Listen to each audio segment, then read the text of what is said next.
Les émotions. Pourquoi certaines émotions nous envahissent parfois? Il existe des moments où tout devient plus intense.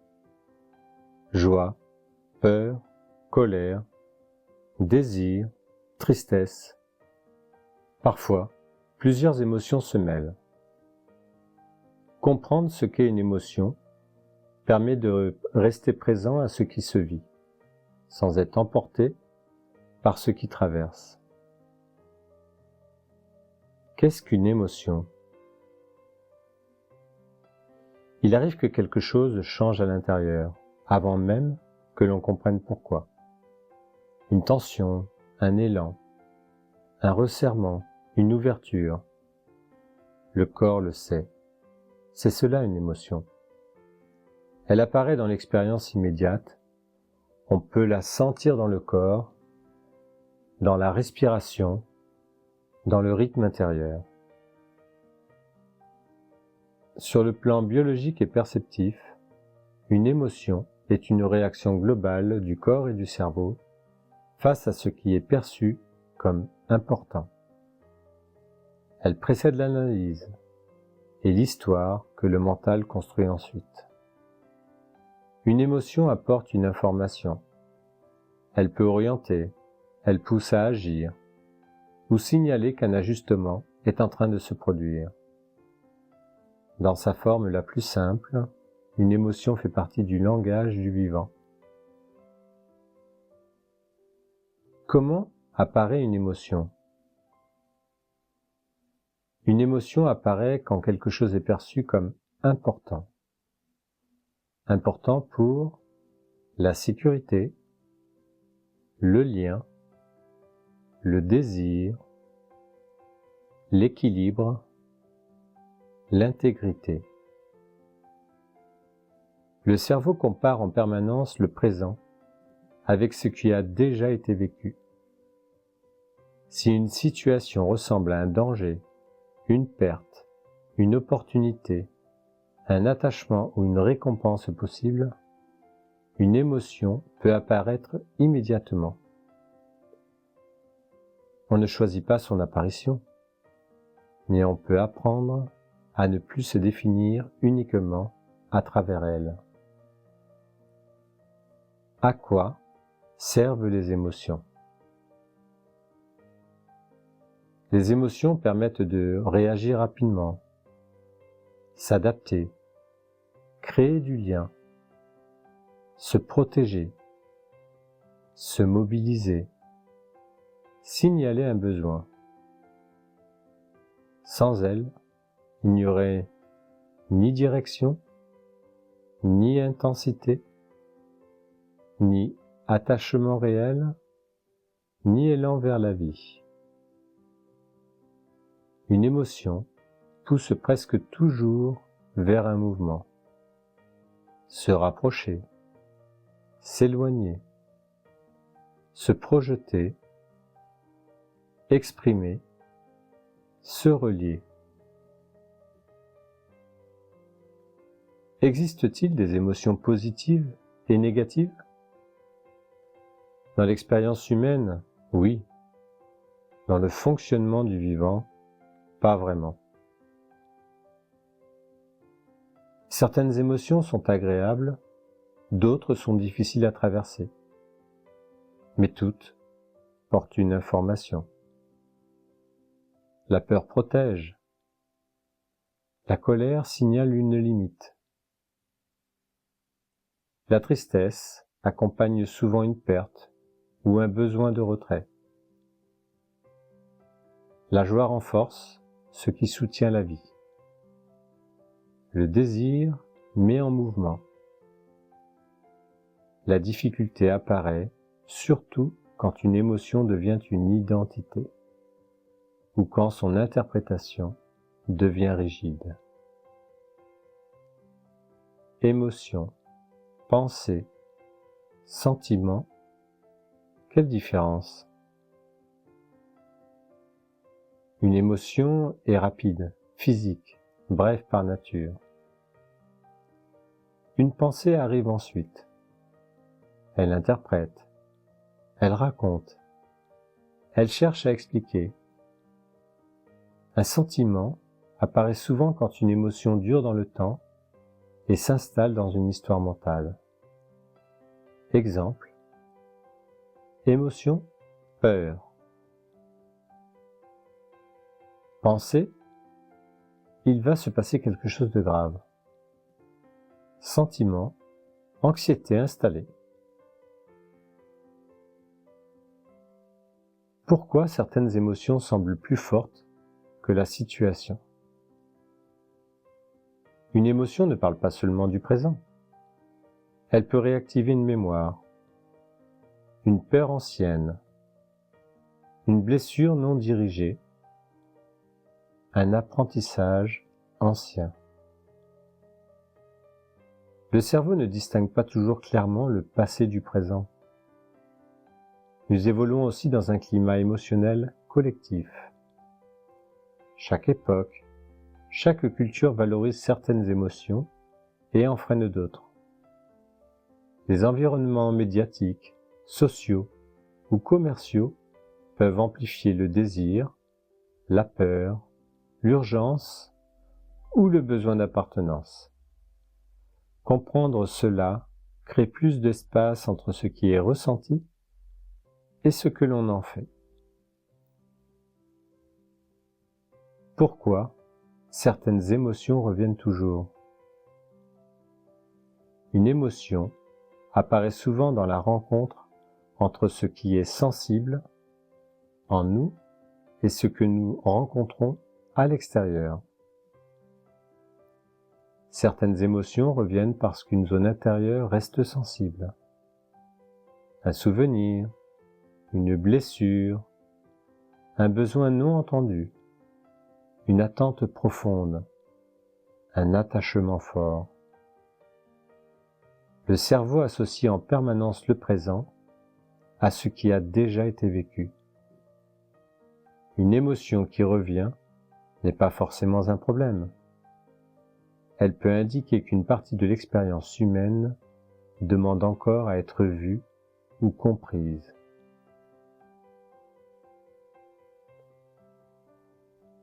Peut-on ressentir sans être envahi? Oui. Une émotion est faite pour traverser. Quand elle circule librement, elle informe, mobilise, puis redescend. Quand elle est bloquée, combattue ou surinterprétée, elle peut s'installer. Ressentir sans se perdre signifie laisser exister l'émotion sans devenir elle. Les émotions dirigent-elles notre vie? Elles influencent beaucoup de choses, mais elles ne sont pas faites pour décider seules. Une émotion indique une direction possible. Elle ne définit pas ce qui est vrai.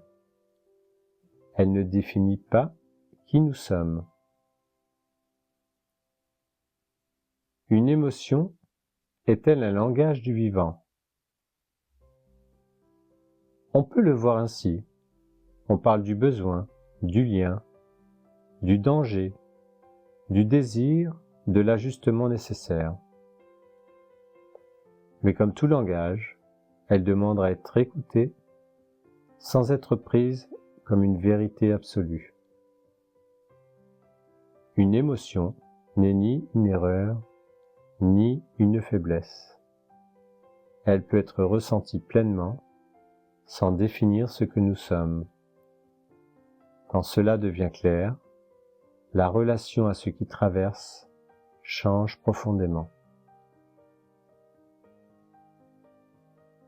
Les émotions et la pratique de l'éclat initial. Vivre ce qui est ressenti sans s'y confondre. Comprendre une émotion aide déjà. Mais quand elle est forte, ce n'est pas une théorie que l'on cherche. On cherche un appui intérieur. La pratique de l'éclat initial ne cherche pas à supprimer les émotions, elle propose une autre relation avec ce qui est ressenti. Peut-on réellement voir une émotion? Dans la vie courante, une émotion ne se voit pas comme un objet, mais dans la pratique, elle devient possible de lui donner une forme. Certaines personnes commencent par visualiser l'émotion, non pour l'inventer, mais pour créer un point de repère intérieur. Dans le travail avec le symbole, l'émotion peut être placée sur une ligne ou dans un espace précis. Cela ne la bloque pas, cela lui donne un lieu. Très souvent, elle prend une forme qui correspond à ce qui vit en nous. Peut-on entrer en relation avec une émotion? Oui. Pas comme avec une personne, mais comme avec une expérience vivante. On peut décrire sa forme, son mouvement, l'espace qu'elle prend, ce qu'elle semble porter. L'émotion ne parle pas avec des phrases, mais elle peut se traduire par une sensation, une image, un souvenir ou une évidence intérieure.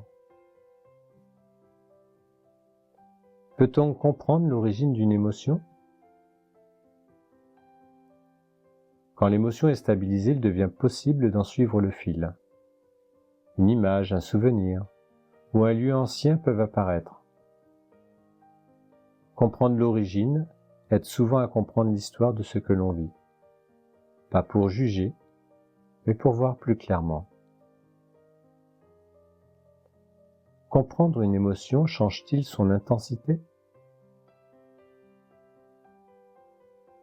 Une émotion garde souvent une intensité tant qu'elle cherche à être entendue.